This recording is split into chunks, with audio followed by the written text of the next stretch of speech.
Dear students, अब हम पहुंच चुके हैं एक्सरसाइज सेट 2.5 पेज नंबर 27 पर और उसका क्वेश्चन नंबर 1।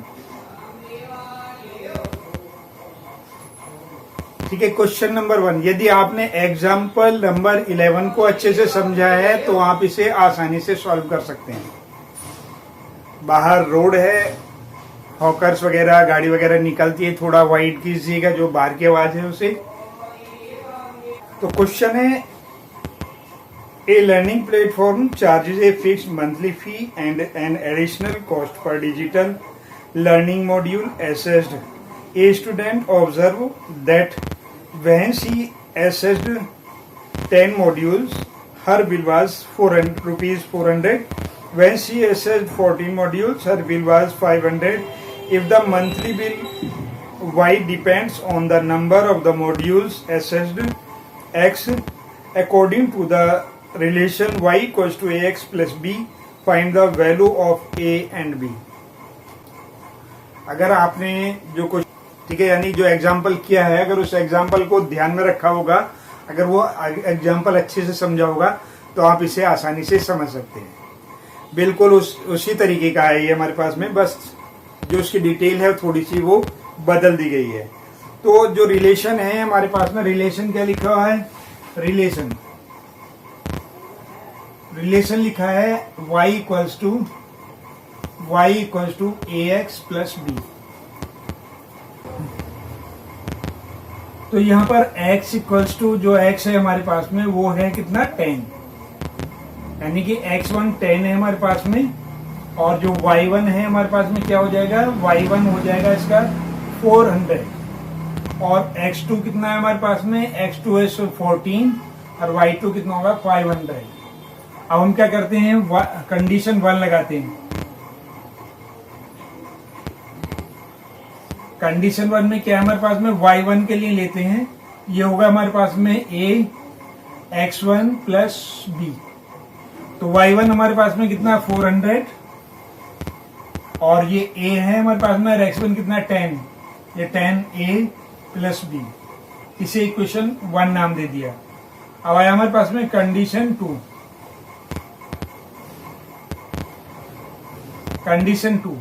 तो कंडीशन 2 में हमने y2 कर लिया, y2 a x2 plus b हो गया हमारे पास में। y2 कितना हमारे पास में 500 हो गया, और a कितना हमारे x2 कितना हमारे पास में 14, ये 14a हो गया और प्लस b हो गया। हमने आपको बताया था कि जो ये जो बड़ा वाला नंबर यानी कि इक्वल के साइड, चाहे इधर लिखा हो या इधर लिखा हो, जो भी बड़ा होगा हम उसी को क्या मानेंगे, हम उसी को बड़ी इक्वेशन मानेंगे। यानी कि जो सेकंड नंबर इक्वेशन है वो बड़ी है, फर्स्ट नंबर जो इक्वेशन है वो छोटी है। तो अब क्या करते हैं, सबट्रैक्ट, जैसे हमने उसमें भी सबट्रैक्ट किया था, सबट्रैक्ट इक्वेशन 1 फ्रॉम इक्वेशन 2। तो पहले क्या काम करेंगे, इक्वेशन को हम पहले लिख लेते हैं।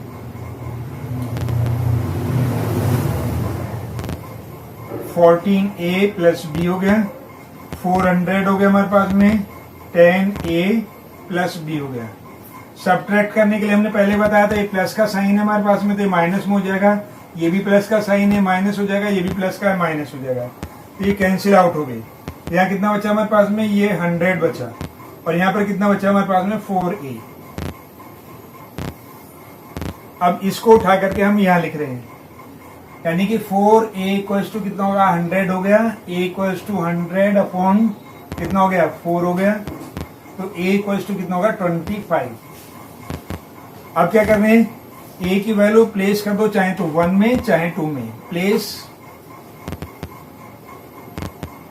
a equals to 25 in equation 1 क्या है हमारे पास में, 400 equals to 10a plus b। ये कितना होगा 400 हो गया, 10 इंटू 25 प्लस b हो गया 400, और ये कितना होगा 250 प्लस b हो गया। तो यहाँ पर इसमें से यानी कि सबट्रैक्ट किया तो b इक्वल्स टू आ गया हमारे पास में 150। इसे सीधा करके लिखा b इक्वल्स टू 150 और a इक्वल्स टू 25। तो हमारे पास में दोनों के आंसर आ गए। तो इस प्रकार हमने ये क्वेश्चन आपको सॉल्व करके बता दिया, फर्स्ट नंबर क्वेश्चन 2.5 का। कैसे लगा, समझ में आया या नहीं आया? अगर आ गया तो एक लाइक जरूर दीजिए और चलते हैं फिर दूसरे क्वेश्चन पर। Best of luck. तो डियर स्टूडेंट, अब हम पहुंच चुके हैं क्वेश्चन नंबर 2 पर। एक्सरसाइज है 2.5, page number 27। A gym charges A fixed monthly fee and an additional cost per hour for using the badminton court. A student using a gym observed that when she used the badminton court for 10 hours, her bill was rupees 800. When she used it for 15 hours, her bill was 1100 rupees. If the monthly bill Y depends on the hours of the use of the badminton court X according to the relation Y equals to AX plus B, find the value of A and B. तो इस तरीके से ये question दिया हुआ है, बिल्कुल same example 11, उसके बाद में क्वेश्चन 1 और इसके बाद में ये हमें दिया क्या है, क्वेश्चन नंबर 2।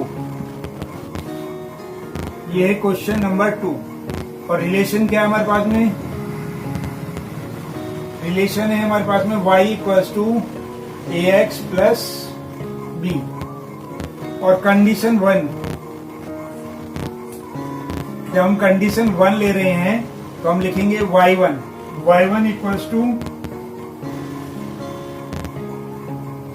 ₹800 और x1 इक्वल्स टू 10 आवर, यानी कि y1 equals to AX1 plus B और y1 कितना हमारे पास में 800 और x1 है 10, तो 10A प्लस B, इक्वेशन 1। और ऐसे ही हमारे पास में क्या है, कंडीशन 2।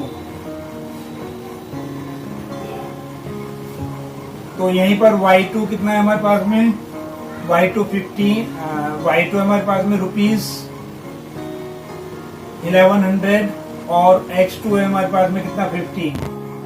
तो ये कितना हो जाएगा, y2 equals to AX2 plus B।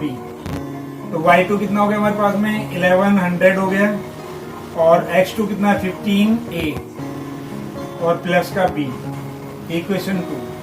अब क्या करेंगे, ये इक्वेशन बड़ी है, ये इक्वेशन छोटी है, तो क्या करेंगे हम, subtract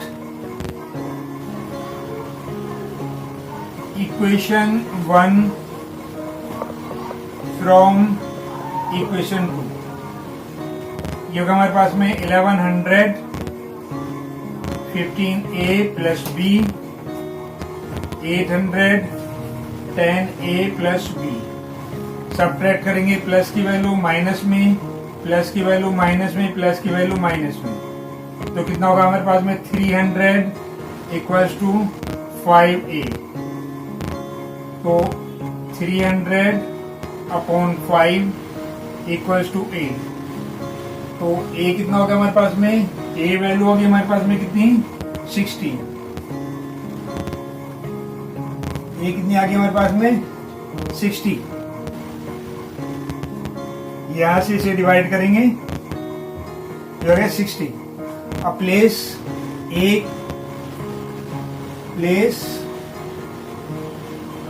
A equals to 60 in equation 1। अब क्या कर रहे हैं, प्लेस करेंगे A equals to 60 in equation 1। तो इक्वेशन 1 को यहाँ लिख लेते हैं, 800 इक्वल्स टू 10A और प्लस B। तो ये 800 हो गया, A के प्लेस पर कितना लिखेंगे हम, A के प्लेस पर लिखेंगे 60 प्लस B। ये होगा 800 इक्वल्स टू ये कितना होगा 600 प्लस B। जब इसे इधर लेकर के आएंगे 800 माइनस 600 इक्वल्स टू बी, ये आ रहेगा 200 इक्वल्स टू बी, यानी कि b इक्वल्स टू कितना होगा हमारे पास में 200 हो गया और a इक्वल्स टू कितना हो गया 60 हो गया। यही हमारा आंसर है, a और b की वैल्यू ये निकल के है। तो इस तरीके से हमने ये जो दूसरा क्वेश्चन था ये भी सॉल्व कर लिया। आपको अच्छे से समझ में आ गया होगा। नहीं समझ में आता है तो आप हमसे फिर से बोलिए, हम फिर से कोशिश करेंगे इसे समझाने के लिए। तो आगे बढ़ते हैं। Best of luck. तो डियर स्टूडेंट्स, एक बार फिर से आपका स्वागत है राहुल ट्यूशन सेंटर की ट्यूशन क्लासेस में, और हम पहुंच चुके हैं एक्सरसाइज सेट 2.5 पर, पेज नंबर 27 और क्वेश्चन नंबर 3, जो इस सेट का लास्ट क्वेश्चन है, क्वेश्चन नंबर 3। यदि आपने जो हमारा क्वेश्चन है वो फर्स्ट और सेकंड अगर किया है तो इसे भी हम आसानी से कर सकते हैं, बिल्कुल सेम उसी तरीके से, लेकिन जो इसमें डिटेल दी गई है वो थोड़ा चेंज कर दी गई है। डिटेल में क्या है, consider the relationship between the temperature measured in degree Celsius and degree Fahrenheit which is given by the degree Celsius equals to a degree f plus b, यानी कि ये रिलेशन बताया उन्होंने। Find a and b given that ice melts at 0 degree Celsius and 32 degree Fahrenheit and water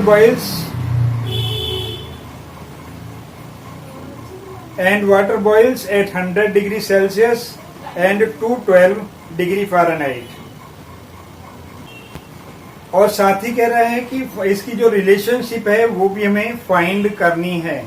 अब relationship find करने के लिए वैसे तो हमारा relation ax y equals to x plus b सभी के लिए काम करता है, वही यहाँ भी काम कर रहा है, लेकिन यहाँ पर वैल्यू जो है वो c में और f में कन्वर्ट हो गई है। a और b हमारा वही रहेगा जो हमें दिया हुआ है इक्वेशन में। तो बाद में क्या काम करेंगे, जो a और b की वैल्यू हमारे पास में आ जाएगी उसको हमें प्लेस करना पड़ेगा जो रिलेशन है हमारी उसमें लास्ट में। तो ये ध्यान रखना कि वो अगर रिलेशनशिप पूछता है तो हम अपनी तरफ से करेंगे। वैसे जो रिलेशन इसमें दिया हुआ है, क्या दिया हुआ है, degree Celsius equals to a degree Fahrenheit plus b। अब इसमें क्या है, क्या क्या गिवन है इसमें, जो डिग्री कंडीशन 1 यानी कि C1 क्या है हमारे पास में, डिग्री C1 है हमारे पास में 0 डिग्री सेल्सियस, और डिग्री F1 कितना है हमारे पास में, वो डिग्री F1 है हमारे पास में 32, और डिग्री C2 यानी दूसरी कंडीशन के लिए कितना दिया हुआ उसने 100, और डिग्री फ़ारेनहाइट कितना दिया हुआ उसने 212। अब कंडीशन 1 क्या कहती है हमारे पास में, कंडीशन 1 इसके अकॉर्डिंग रखेंगे हम। तो कंडीशन 1 में क्या होगा हमारे पास में, ये कितना हमारे पास में डिग्री सेल्सियस कितना है 0, और फ़ारेनहाइट कितना है 32A, ये 0 हो गया, 32A हो गया और प्लस B हो गया, इक्वेशन 1 बन गई। कंडीशन 2 क्या कह रही है हमारे पास में, कंडीशन 2 कह रही है हमारे पास में, ये कितना हमारे पास में 100, और ये कितना 212A प्लस B, यानी कि ये हमारी क्या होगी, इक्वेशन 2 हो गई। हमने बताया ये 0 है, ये 100 है, पहले ही बताया हमने आपको। तो इक्वेशन 2 जो है वो बड़ी है इक्वेशन 1 से, तो क्या करेंगे, सब्ट्रैक्ट इक्वेशन 1 फ्रॉम इक्वेशन 2। तो हम 2 को ऊपर लिखेंगे और 1 को नीचे लिखेंगे, और सब्ट्रैक्ट करने के लिए ये प्लस का है, ये माइनस हो जाएगा, ये भी माइनस हो जाएगा, ये भी माइनस हो जाएगा क्योंकि ये भी प्लस का है। तो ये क्या आ गया हमारे पास में 100 आ गया, यहाँ कितना बचा 180A, तो ये 100 अपॉन 180 इक्वल्स टू A। अब ए की वैल्यू हम क्या काम करते हैं, यहां से निकाल लेते हैं। ए इक्वल टू कितना होगा, 1 0 से 1 0 कट गई, 2 से ये 5 बार कट गया और ये 2 से 9 बार कट गया, 5/9। ए इक्वल टू कितना होगा, 5/9 होगा। प्लेस करनी है ए की value in equation 1। Place a equal to 5/9 in equation 1। तो एक चीज का हमें यहाँ ध्यान रखना है कि आप 2 में भी रख सकते हैं, हम 1 में रख रहे हैं, आप 2 में रख करके भी वैल्यू फाइंड कर सकते हो। चलिए ये हो गया हमारे पास में। तो अब क्या करें, तो ये जो इक्वेशन है वो लिख लेते हैं। ये 0 equal to 32a plus b। तो ये तो 0 ही है हमारे पास में, 32 इंटू 5/9 प्लस b। तो b को इधर ले आते हैं तो ये माइनस में हो जाएगा, इसलिए इसे इधर ले जाते हैं। ये इधर लेकर के आएंगे, माइनस का इन दोनों के ऊपर की ऊपर मल्टीप्लाई होती है, नीचे की नीचे होती है। ये का 160/9 इक्वल्स टू b, यानी कि b इक्वल्स टू कितना होगा, 160/9 हो गया।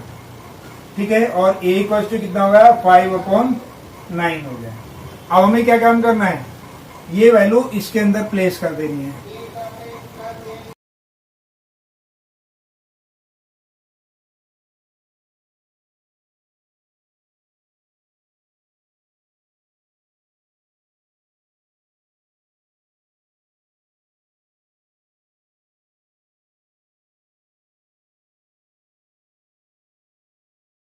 इक्वल्स टू ए डिग्री ए और डिग्री फ़ारेनहाइट प्लस बी।